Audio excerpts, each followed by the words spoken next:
Seterusnya untuk laporan dari Kelantan petang ini, kita akan langsung bersama Nur Shazliza Syahril. Silakan.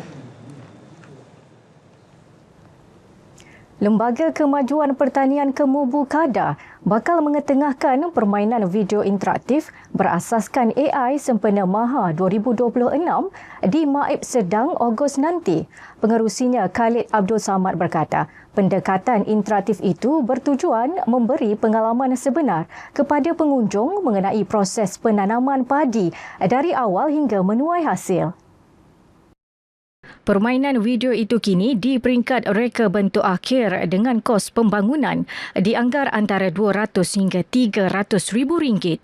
Menerusinya, pengguna akan melalui sendiri cabaran yang dihadapi petani termasuk proses penyediaan tanah, penanaman, pengurusan tanaman dan penuaian hasil. Main dalam game tu dia akan terlibat daripada mula sehingga ke akhir lah, iaitu daripada proses membajak, lepas tu menabur, menanam tu dan kemudian yang untuk menuai lah. So dengan tujuan dia nombor satu bukan untuk sebenarnya untuk nak mendidik petani, tetapi lebih untuk mendedahkan proses ini kepada orang awam supaya dia fahamlah apa yang perlu dilakukan oleh petani untuk mendapatkan hasil yang baik. Dan kalau buat proses tu tak betul, maka dalam game tu akhirnya hasil tu akan jadi rendah. Beliau ditemui selepas majlis perhimpunan bersama warga Kedah di Kota Baru. Tambahnya, ini merupakan kali pertama permainan video yang memaparkan keseluruhan proses penghasilan padi diperkenal berbanding sebelum ini hanya memfokuskan kepada proses menuai hasil.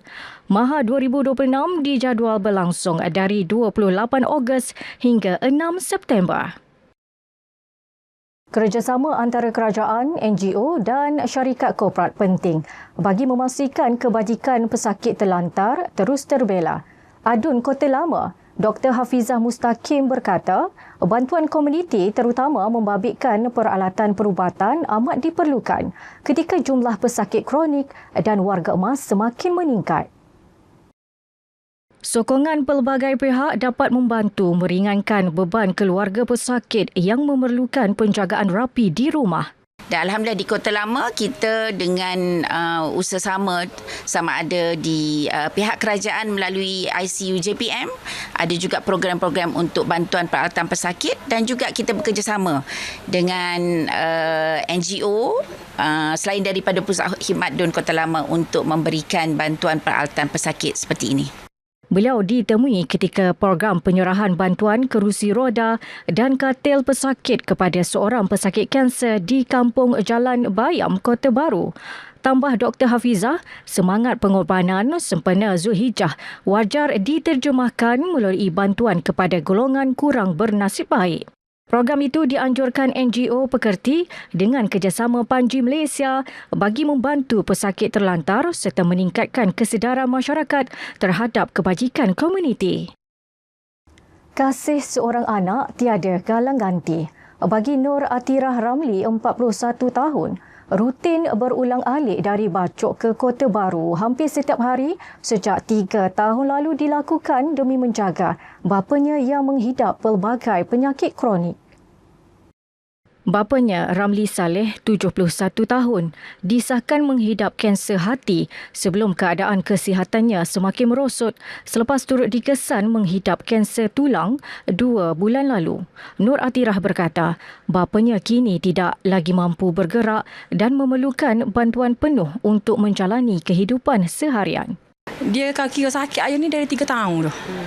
Tahu kanser, dia tahunya hepatitis, lepas tu dalam setahun lepas tu tahu dia kanser hati, terbaru tahu kanser tulang.